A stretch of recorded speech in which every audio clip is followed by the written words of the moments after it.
Hello বন্ধুরা, তোমরা কেমন আছো? আশা করি ভালো আছো। আজকে আমাদের বাড়িতে একটা অনুষ্ঠান হবে ঠাকুরের, যার জন্য আমরা একটা সবজি বানাচ্ছি।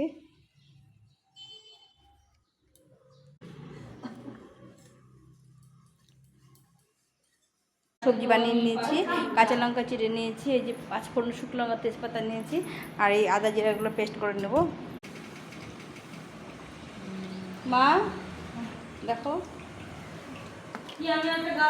তেলটা গরম হয়ে গেছে, আপনি শুকনো লঙ্কা দিয়ে দিন।